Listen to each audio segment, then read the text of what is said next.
honorees. And now I have the privilege of introducing to you a beautiful young lady, 14-year-old Catherine Hartman, who is our CCFA Youth Ambassador this year. She goes to Cherry Hill High East. She was diagnosed with Crohn's at the age of 10. She's been speaking to other kids. She's planning to go to Washington, I believe, next week. So Catherine, come on up.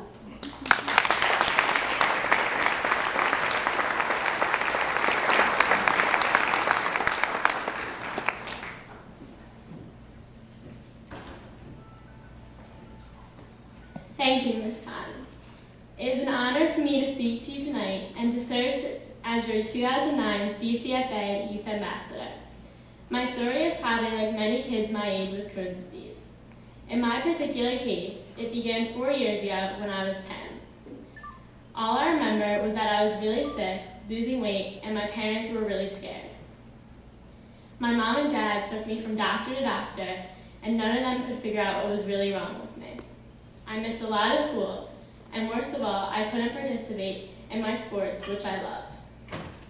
Finally, one day, my parents had enough of not knowing what was wrong with me and decided to take me to the emergency room for help and answers. The doctors took one look at me and immediately admitted me for 4 days of testing. When the results came back, my parents were given the bad news. I had Crohn's disease.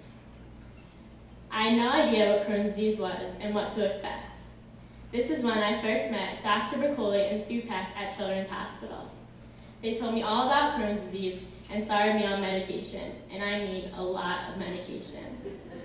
I immediately started feeling better and began gaining the weight back that I had lost, and thought to myself, I can handle this.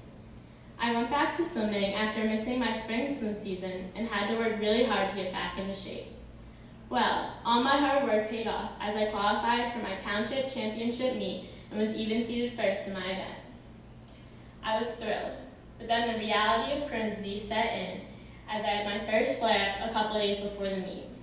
This hit us all really hard because I was doing so well. It made us all realize this wasn't something that was going to go away. It was going to be a life challenge. For the next year and a half, I continued to have flares every time I tried to wean off the prednisone. Finally, after 2 years of many different medications and many trips to see Dr. Bercoli and Sue Peck, my disease was under control. I even started to grow. Currently, I'm involved in 3 sports: soccer, swimming, and lacrosse, and I am active in student government. I'm determined to not let Crohn's disease slow me down, but not a day, game, or dance goes by when I don't wonder if a flare-up will strike me down. I decided very early on after my diagnosis that I needed to get involved. After being sidelined and missing many of my games because I was too sick to play, I realized more than ever that I don't like being on the sidelines and not in the game, and I wasn't going to sit on the sidelines of Crohn's disease either.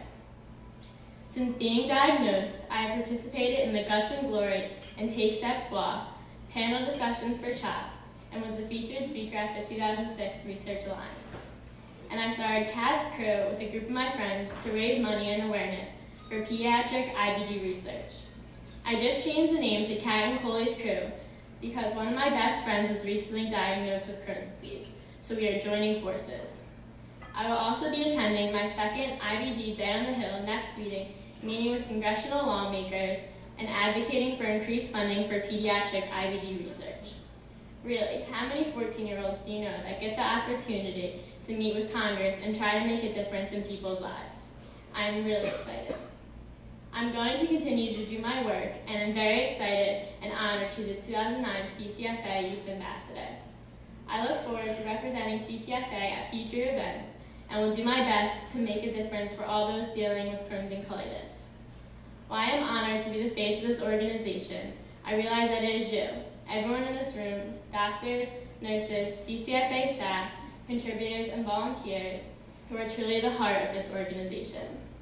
Without all of you, we would not have the many medical options that we now have, or most importantly, the hope of a cure in the very near future. Thank you to all of you from all of us living with IBD.